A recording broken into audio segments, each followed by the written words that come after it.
Hey, a few days ago, I played a video of a guy speaking at the Michigan State Capitol, and to me, he looked like a right-wing gun guy. But his speech was super surprising. He identifies as a Boogaloo boy, and the young man reached out to us, and I had the opportunity to hear straight from the source, which is always better. So corporate media can't be trusted, and corporate media is about creating fear and sensationalism. And I'm going to presume that this guy is genuine.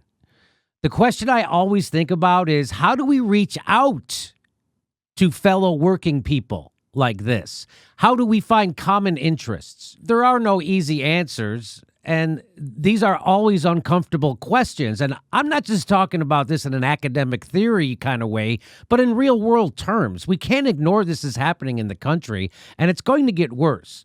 Working people are being brutalized. People are alienated, disillusioned. People know they've been abandoned by their government, and now they're looking for community. They're looking for tribes and looking for connection because we live in a failed state and a failed society. This pandemic has made it explicitly clear that our government has abandoned its people. And how do we talk to them? Is the left going to turn into Hillary Clinton and call them deplorables and discard them?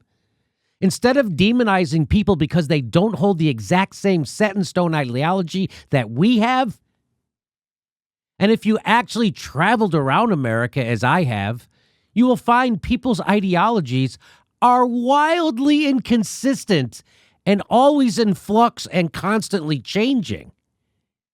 If there are people who are pro-LGBTQ, against war, against the corporate dominance of the state, people who reject the two-party duopoly and who work alongside Black Lives Matter and Antifa, and they want a general strike, well, we have to be able to talk to those people, because if we can't talk to those people, that's bad. That shows the weakness on our side. Yes, I would rather have the dudes with guns protecting Black Lives Matter protests instead of them threatening Black Lives Matter protests. Social movements should always be in dialogue. I presume this interview that I did with this young man is going to be used to attack me. And this interview is not an endorsement of any group because I don't know how representative this person is of an entire group. I'm dropping the entire interview, and I think you'll find the conversation is full of surprises. All right, so we have our first guest on. I'm going to get in big trouble for talking to this gentleman. We first saw our guest speak in a video of him in the front of the Michigan State Capitol. He made critiques of the war, of the wars, not just the war. He made critiques of the wars and the corporate-controlled state. He called for unity of the American people and of social movements. Well, let's play a little bit of it, shall we? Antifa, Boogaloo, and right-wing militias, they are the antibodies, not the disease that is destroying our country. The disease is a country run by two corrupt political parties that do not care about you. So deeply incestuous with corporations that they are indistinguishable from each other. A government that spent 6 months debating whether to give their own people $600, but only 24 hours to unanimously agree to give billions of dollars to foreign tyrannical governments and corporations. A government that has bombed villages overseas my entire life for my supposed safety here. This is a call for unity. For all of American people that realize the true threat against us to come together. For every mother mourning her children that was killed by police, for every business crushed down by state lockdowns, for every broken soldier sent to fight wars that have no point. This is our last chance to avoid either a tyrannical government or a bloody and pointless civil war among American people who do not have that much against each other and have more in common than they realize. And a message to the government: we come in peace. We do not intend to commit violence, but I am pleading with you, with tears in my eyes and cracks in my voice. If you continue to oppress the American people, they will remain rational no longer. Thank you. What do you mean by that? Okay, so I played that with Ron Placone. on our show the other day, and we couldn't find anything in that speech we disagreed with, and I wanted to explore his beliefs further. So he was kind enough to reach out to us, and he goes by the name, ready? Magnus Panvidya. And there's a story behind that name. Please welcome to the show, Magnus Panvidya. Hi, thanks for coming on the show. Hey, thanks, Jimmy. Nice to meet you. Kind of crazy that I'm here. I would have never expected to end up here, but longtime fan. I would never expect to be talking to a right-wing guy in a Hawaiian shirt. I never thought that was going to happen. Yeah, I mean, I'm a little bit more of an anarchist, but oh, okay, all right. We'll get it. So let's get into it. Let's get in. First of all, tell people how you got your name. Now, I found out that your parents were hippies. Yeah, I was raised in the middle of nowhere next to a little pagan hippie commune that I used to go to. I used to be an environmental activist my whole life. So, yeah, kind of not what you would expect for most people. Wow. Okay. So, and how did you get the name? We had to come up with kind of our own names on the commune. We didn't want to go by our own names. So everybody had their witchy, hippie, D&D names, essentially. So I came up with that when I was like 13. I've used it ever since. So now that is not, so are you, okay, so that is not what people think of when they think of right-wing militia types or the Proud Boys or Boogaloos or anything. That's not what they think. They don't think of a guy brought up on a commune, got to pick his own name, his parents are hippies, and he spent most of his life as an environmental activist. That's not what people think of. So how did you go from that to Boogaloo Boys? Oh, that's just because kind of the whole thing the media doesn't talk about with the Boogaloo Boys is we're more of like the libertarian Green Party militia. Like if I wanted to join a regular militia that flies Confederate flags and it's a bunch of fat old white dudes, that's there. But we kind of formed out of a bunch of libertarians and anti-war activists and everything wanting a place of our own. And that kind of goes hand in hand with the colorful Hawaiian print and, a lot of our members being LGBT and, across the entire, every ethnicity, every spectrum. And we wanted more of a home for ourselves. So we kind of grew out of not wanting to be the traditional right-wing conservative white dude militia. So you're not about hating gays and you don't hate the gays? Nope. Okay. Well, I was told that. Matter of fact, I'm not the most straight man myself. So. Oh well, you better. Okay, watch out. So Jude Law, is that your guy? That's my guy. I don't know who you. I don't know who you go for. Orlando Bloom, actually. Nice. Great choice. So. They let me watch too much Lord of the Rings as a kid. So now I already got in trouble for even playing your video on my, when I say in trouble, I mean the usual bad faith attackers came at me, the people who want to keep us divided, the people who take corporate money, that kind of stuff. Now tell me about because since I played your video, other blue check the reporter types have been sending me news articles about how the Boogaloo Boys are violent racists and terrorists, and they even killed a cop, and a couple of them got arrested on the way to a rally, a Black Lives Matter rally, and they had explosives. Now that's not made up, right? I saw it on 60 Minutes. No, that's not made up, and obviously we're an entire national movement. Hundreds of thousands of people. You're gonna have idiots. You're gonna have accelerationists and extremists and people that do things that we don't want them to do. And it's become even harder now that we're banned off of all social media that we can't even keep track of the idiots in our movement and deal with them. So that's been fun. Oh, so you're saying that by suppressing the speech of the most extreme members and the most violent members, it's now hard to tell who they are. Yeah, and a lot of people on Twitter and everything will be like, oh, you guys might not be neo-Nazis, but there are neo-Nazi Boogaloo people. And I'm like, well, I don't know where they are. I can't find them or talk to them. They're on a million different websites, so I can't deal with them.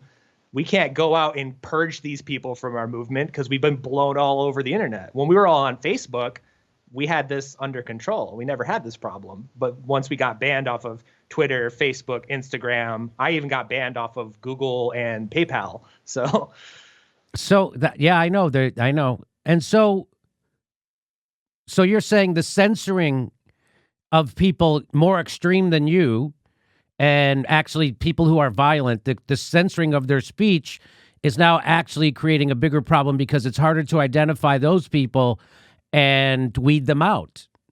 Absolutely. Like when we were all on Facebook and we would be in group messenger and everything, and a guy was like, oh, I had a really bad day. I think I'm just going to, do something stupid. I'm going to fly off the handle. We can't wait any longer. We could all talk him down and be like, no, that's stupid. Don't go out and do that. That's not what we're about. And we could all work that out. Now that guy is on some parlor chat buried deeply around a bunch of really iffy people egging him on. And there's no one there to tell him, hey, that's not what this movement's about. We're not here to just go out and shoot cops and commit terrorist attacks. It's never been what it's about. So I've been told that the Boogaloo Boys want a racial civil war. No, not at all. The whole calling it a Boogaloo, the whole meme behind it was just that it's a bad sequel to original because it came from the Breaking 2 Electric Boogaloo movie, which was just a bad sequel to a bad movie. And in our context, it just means some form of civil conflict, whether that be a peaceful singing revolution, whether that be some awful government civil war, whether that be a second revolutionary civil war, or to the idiot neo-Nazi types, they would consider it a race war. And that's a meme that's been around forever. So when it comes to us, we are more of we view this as a upcoming, hopefully peaceful second American Revolution where all of these groups, like I talked about, come together and we tell these giant corporations and these two political parties that we're done with them. We don't want them anymore and it's time to go. And so you do understand, though, when people see you dressed in military gear with your beard and you're carrying an AR-15 or whatever that is, that immediately it scares the shit out of people, and that they think all bad things about you, that you are racist, that you want violence, and because the president just stoked the violence on January 6th and stuff like that. So you do understand that, though, right? Yeah, I get it. I have disagreements with it, but especially after this whole summer and everything, I've traveled around to a lot of events, and I can tell you now, everyone has guns. The BLM protesters have guns. The Proud Boys have guns. We have guns. The cops have guns. Everybody's walking around really armed. I had a gun pulled on me in Detroit over this summer by bikers when I was doing security for a BLM event, which was funny. So you did security for a BLM event? How did that come about? Because before the mainstream media even wrote a single article about us, we had blown up everywhere because all across the country, we were showing up to George Floyd events because the unreported story behind all of this is we have a lot in common with the Breonna Taylor story. Because within 48 hours of what happened to Breonna Taylor, separately in Maryland, a man named Duncan Lemp was killed in a no-knock raid. The police shot him through his window and shot his pregnant girlfriend. They then lied about why they got the warrant. They lied and said they shot him from inside the building when it came out only 2 weeks ago, almost a year later, they killed him from outside of the building. So then we started going out as libertarians, going out to BLM events with, Breonna Taylor signs, Duncan Lemp signs, being like, hey, this is across the political spectrum. This police state thing that's going on, they're killing everybody. And we're out here and we're in support. We disagree with this. So all summer long, we did both marched in solidarity and in some cases did security for BLM events where you had these other groups coming to fight people. And we were welcome with open arms across all of these. Like I can send you a million Facebook posts and live stream of people being like, we're so happy you're here. We love you. And then the media establishment caught wind that there was armed white libertarian dudes marching in support with a bunch of socialists and BLM and everything. And they said unacceptable. And they dropped the hammer. And that's when all of the Department of Homeland Security and anti-extremist researchers came out of the woodwork and like, oh, these are white supremacists. These are evil people. They're only there to kill people and everything. And the ride began. So you were actually welcomed by Black Lives Matter. You actually provided security for Black Lives Matter. You actually marched in solidarity against police violence because you realize it's not a left-right issue. It's a us against them issue, right? It's the Absolutely. cops against us. It's the establishment against us, and the laws all favor them, and it protects them. And you're right. I think I agree with that. How could you disagree with that? How about, and so tell us some more. Would the majority of the Boogaloo boys agree with your sentiments that you said in that video and what you're saying right now? Would the majority of the Boogaloo boys agree with you? Absolutely. Like, it pretty much our core foundation is, if you're not a bigoted piece of shit and you understand that both parties are the problem and you're willing to do something about it and you're willing to get out in the streets and you're willing to make your voice heard, you're welcome. It doesn't matter where you come from or what you do. In that video, it doesn't show it, but I walked in, the woman standing next to me is a local BLM organizer for Lansing, Michigan, and I walked in with the local anti-fascist organization as well. So it wasn't just us standing up there. It was the local BLM, it was local anti-fascist organization, and it was the Boogaloo. And we kind of represent this idea we've been pushing of the Unity Coalition. And we're growing pretty big in both Kentucky, Ohio, and Michigan, to where we've been marching together constantly. There's a Boogaloo group in Kentucky, in Louisville, called the United Pharaohs Guard that's been out with BLM protesters every day since the very beginning, and they're welcome with open arms. So, do you know the history of people who do this kind of thing? You know what it is, right? The people who try to combine the populist left, the populist right, to fight the establishment. You know the history of people who do this, right? Yeah, we get mysteriously disappeared. Yeah, and killed out in the open. I mean, that's what they do. That's what they did to Fred Hampton when he did this. But you're going to do it anyway. So you reach out to the Black Lives Matter. You reach out to Antifa. The Boogaloo boys reach out to Antifa. The Black Lives Matter. You march. You're anti-war. You're for peace. You're against racism. You're against police brutality. What else? What would be some other big things? Pro-sex work decriminalization, legalize all drugs, end all the wars, close the ICE detainment camps. Where did you get that from? Why are you against?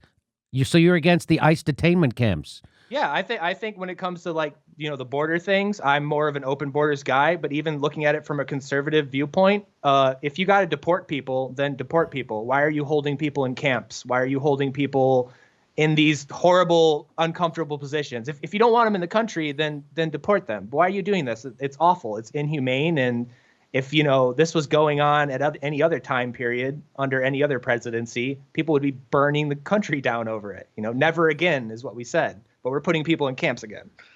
So people, well, I want to say who are your political opposites, but they're not, because the whole point of your thing is that we have a lot of agreement. And so what I've said on this show is that, the problems we're facing right now aren't left-right issues. They're oppressive issues that affect all of us. And so we have to fight those first so we can get back to fighting a left-right issue. That's what I look for. That's almost a luxury, being able to fight Democrats, Republicans. Right now, we know there's one party of war, one party of Wall Street, one party of a big pharma and health insurance companies and fossil fuel companies. They own all, and Silicon Valley, by the way, which is why we're all being censored.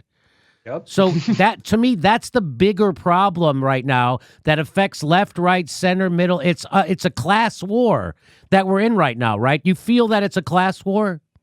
Absolutely. And that's where we butt into it with conservative groups a lot, because we're very anti-police. And they're like, why do you not support the police and everything? And it's like, well, as a gun owner, who's going to come and take that gun? The cops. As someone who likes marijuana, who's going to come and arrest me for that? The cops. So, we run into that trying to explain to people that, like, no, it is the top versus the bottom. It is not the left versus the right. We can argue about healthcare when we're not dropping bombs on foreign countries. We can argue about, how much we put into public education when people aren't having their doors kicked in and killed in their homes. Right. And it turns out to be the wrong address. There's more important things going on. So yeah, so we would agree on the war. We would agree on the corporate control of our government. We would agree on police brutality. We're not going to agree on the Second Amendment. And we probably won't. What about healthcare? What do you, I'll tell you what, I go back and forth on the Second Amendment. I was always against guns. And then I was like, well, the only people who don't have guns in the country are the citizens. The cops have them. And then I Yeah, went. but if you want to go into that really quick, I actually had I'm But then- assuming they were neo-Nazis, but I'm not sure, show up to my house in the middle of the night after a protest and scream things I couldn't say on YouTube at my window at 3 a.m. And I called the police, and they told me they couldn't do anything about it, and that they weren't even going to show up to do a wellness check. So that's why I have that there. Oh, okay. Okay. I hear you. All right. Yeah, I hear you. I'm back to being against guns again. I know I'm back to being this is the one issue I go back and forth on. I'm against them again because the cops are always going to have more guns. They're always going to have more guns, right? So but because the argument was always, well, we need to have our guns to protect ourselves from the tyranny of the government, right? And to protect our rights. Except the government already took your rights away. They took away we live in a surveillance state. You have the Fourth Amendment's gone. And now they're taking away our freedom of speech. So I always say, well, you have your guns. Why don't you go get your Fourth Amendment back? And of course, that reveals that that's really not what it's about. The people like guns because they like guns. And you like it for your own personal protection. That's what you're saying. So it's not really about defending ourselves from the government, right? Well, I definitely think when you talk about, the more older right-wing guys that say like, oh, we will use our guns to get our Fourth Amendment back, and then they lick the boot.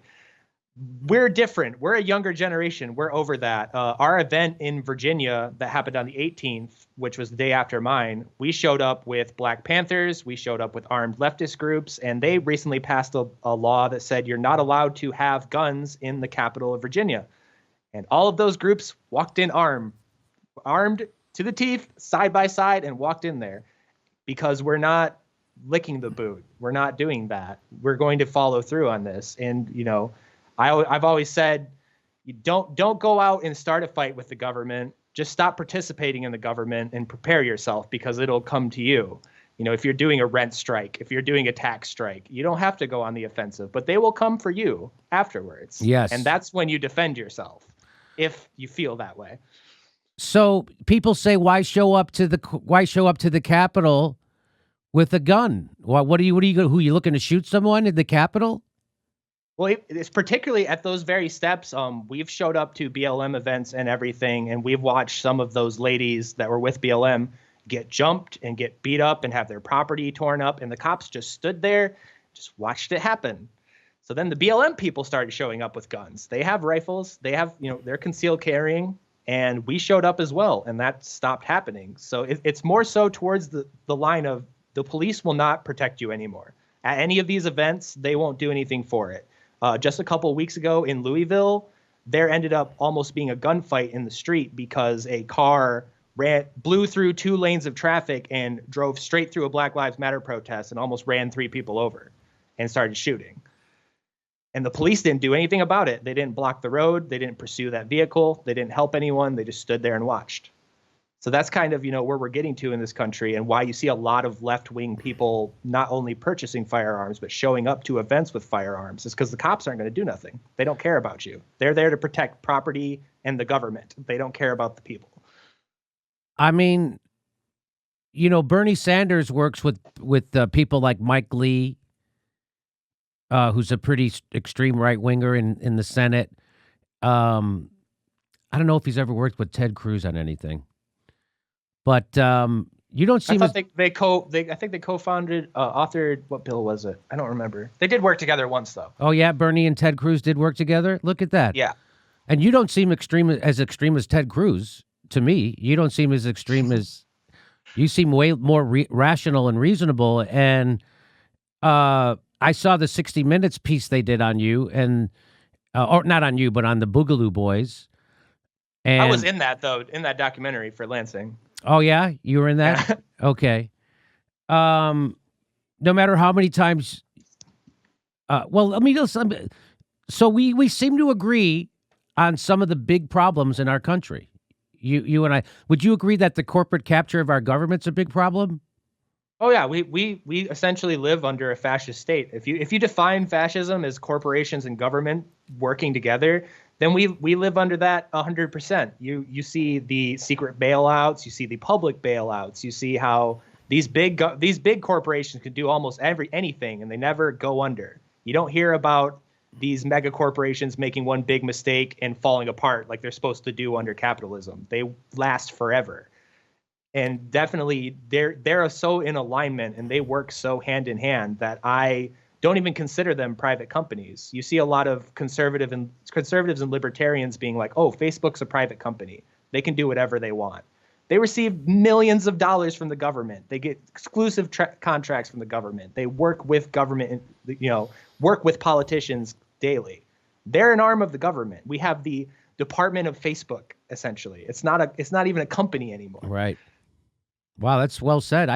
That's a good way to put it. I think it's a good way to put it. So we agree on a lot of. So what do you think are some of the solutions? Right?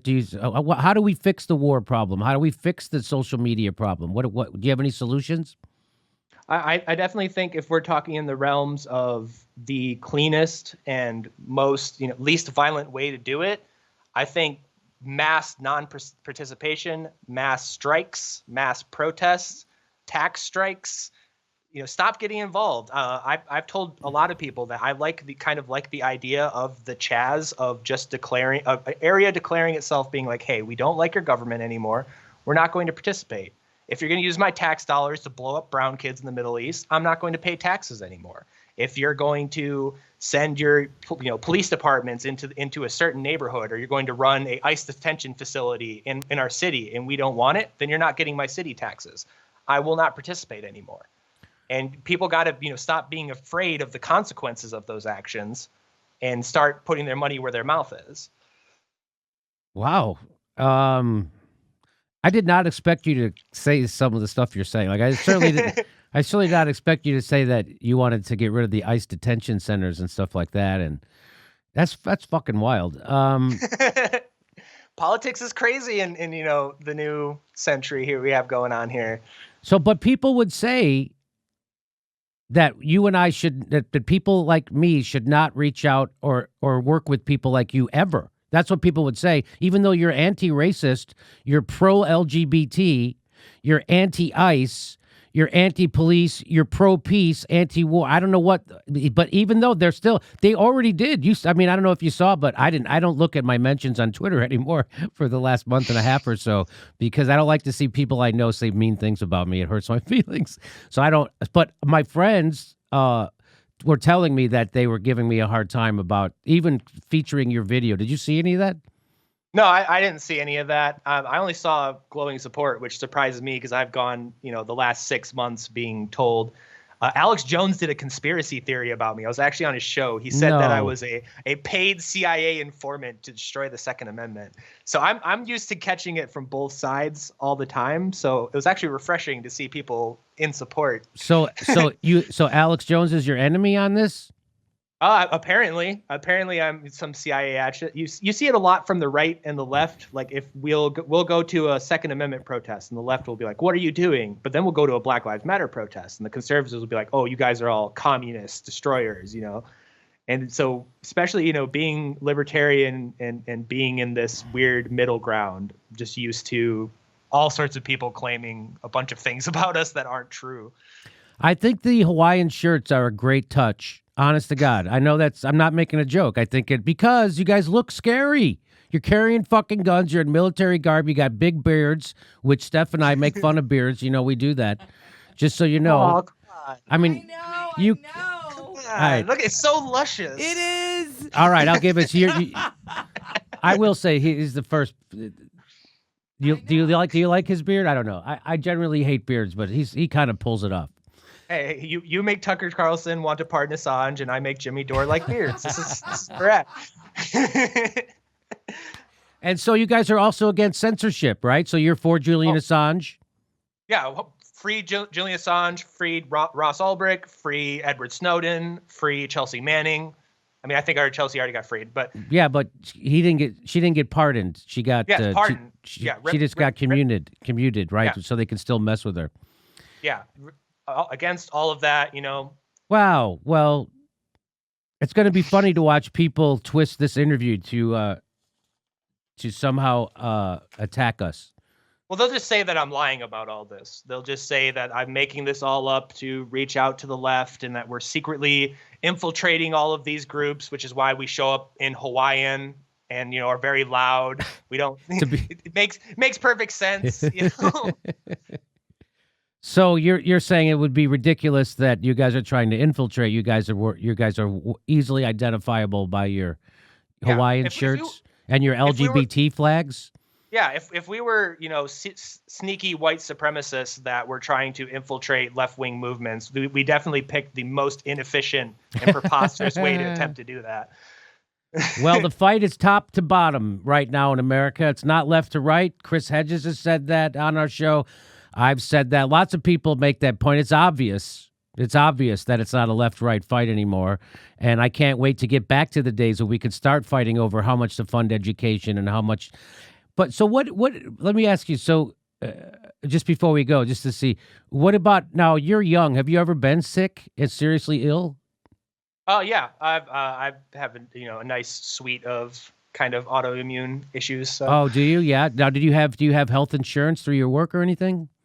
Oh, of course not. And I can't afford private insurance either because of our weird middle ground where we're not private, but we're also not public. We're this weird corporate in-between medical system. Doesn't work for anybody. So you don't have health care? You don't have Obamacare even? Nope. Wow. Okay, so where do you fall on the healthcare debate? Do you think that everybody should get the same healthcare my grandmother does? Because I think so. That one is one of the few ones I go back and forth on. My basic one, obviously, being an anarchist, I don't want any government. So when you kind of go to that, it's more of the extreme free market system. But as an anarchist, you still want roads and bridges, and you want a sewer treatment system, and right? You want that kind of stuff, right? Absolutely. And I think, I live in Michigan, so, people are like, oh, your taxes go to the roads. And I look outside and there's potholes that could eat a Prius. Right. Where's my taxes going? Right. That's the problem, right? Everybody, so you agree on infrastructure spending. And I just think that healthcare is one of those things. It's like it's like grammar school, high school education. You just provide it to people. That's what that's the point of a government. You have to educate their people, make sure they have jobs, and you make sure they have health care and clean water. That's what a government, and protect us from foreign and domestic enemies. That's what a government's supposed to do. And that's why we're a failed state. Because we have a system that renders 80% of the workers living paycheck to paycheck. Half the country can't afford a $500 emergency, and 90 million people don't have health care or uninsured. That's a third of the country. This is a failed state. It can't deliver the basic services to its people. This is a failed state, and we can't even get clean water to people in Flint, Michigan. And there's lots of other places around the country we found out where there's lead in the water all over the place. They just don't water lights on fire. That's right. Or the water lights on fire, and they just don't talk about it in the news because the news owned by the same cabal of billionaires. There's only 15 billionaires that own all the media in the country. So again, we live in an oligarchy. That media is there to manufacture consent. That's what people forget. They think when they turn on CNN or read the New York Times, that they're getting the news. The first job of the reporters of the New York Times and the hosts on CNN is to manufacture consent for the establishment. That's their job. And if they get to tell you some news along the way, so be it. But that's their number one job, and that's why they want to shut us down, because we actually do tell you what is actually going on. We actually do tell you the news, and they can't handle that.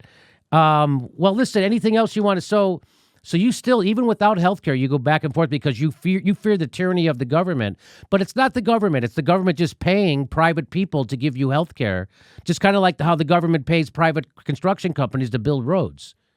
Yeah, they're awful at both of those things. That's how I view it. Well, the most popular health insurance program in the country is Medicare. You know that? Like all the old people love it. Yeah, and I was on that very briefly, and then I was kicked off for making $100 more than to be beneficial on it. So that was fun. That I know, what a crazy. Well, I made the point. Same thing with the COVID stuff, because I was a contractor before that. I'm unemployed now. I didn't receive a stimulus. I still haven't. I didn't get to receive unemployment. My business got no emergency relief because it was a single person, me, contractor business. So we just got told to get bent, have fun. No So- relief. I haven't even got my second. I haven't even got my first stimulus. I'm waiting on my second one to see if that ever comes out. So a year contacting the IRS, contacting the government, being like, "Hey, where's my original $600?" There's a lot of people that are in that situation right now, and the media won't talk about it. It's a failed state. And so do you really fear a civil war? Like what would a civil war, like who would you fight? I would think it would go full Syria. I think the government would just collapse and you would have like 32 different factions fighting each other one day, being friends the next day, just like it was in Syria. I see things falling down because a lot of people are like, oh, it'll be Republicans versus Democrats. Well, I'm not fighting for either of those sides. You're not going to see Jimmy Dore carrying the flag of Joe Biden into battle. But there is a lot of micro factions. There's a lot of people that don't disagree. And the media has everyone so whipped up. And especially being on the ground, there's a lot of bloodlust. There's a lot of people that are like, screw this. Let's just get it over with. And that's scary. That's really scary. How big of a group of people would you say that are ready to go? I would say probably 20% of both political parties are like ready to fight, and probably like 30% of them are starting to, eye the gun store and thinking about it. Because you even saw was it John Brennan or whatever, that idiot on CNN this morning that was saying we need to investigate all of these terror groups, and he included libertarians, which are just like a bunch of weed smoking capitalists, and they included that as domestic terrorists. So we're getting towards that rapidly. And then obviously I think you're going to talk about it today, Facebook deciding that all the left wing political groups are no longer convenient to them, so banning them today. I tried to tell people, everywhere when I was at the Young Turks, I'm like, you push for censorship, it's going to come back. You don't know that. You don't know that. They know that, and they don't care. And people because they're on the corporate algorithm, they don't care. Right. But anyway, it's scary what's going on. So you think that there would be an economic collapse, or just like economic collapse, which would lead to a failure of government completely, and then it would just kind of go off to warring factions.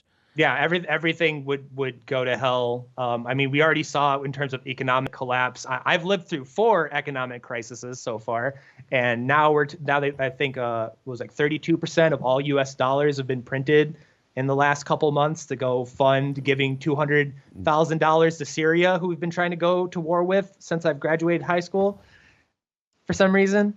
So yes, I definitely see. They've definitely been trying to go to war with Syria, and now we're going to do a story about Joe Biden is sending troops back into the oil fields. I wonder why we want to go to war in Syria. Literally sending troops into the oil fields. That was the headline.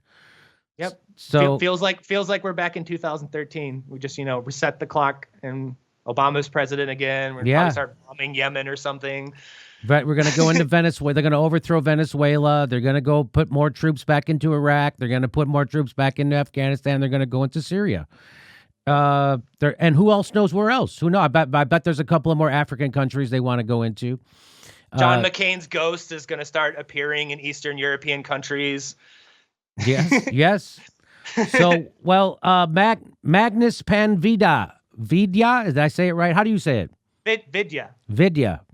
A Boogaloo boy who is anti-racist, pro-LGBT, anti-ICE detention centers, anti-war, and anti-police brutality, and pro-Black Lives Matter. Thanks for coming on the show, and please come. One thing real quick that I wanted to say very quickly to everyone watching: if you do find someone who is an actual neo-Nazi and has Hawaiian on, send me a message on Twitter, and we will find them and deal with them. Help us deal with that problem, please. Okay. Well, thanks for coming on the show, and we'll look forward to you out there doing security at more Black Lives Matter protests. Hopefully we won't have to, but okay. Thank you. All right. Hey, everybody, this is the part where I tell you where all our live shows are, but there aren't any. And then this is why I tell you to join our premium program and get extra content, but nobody's got a fucking job. So just enjoy the video.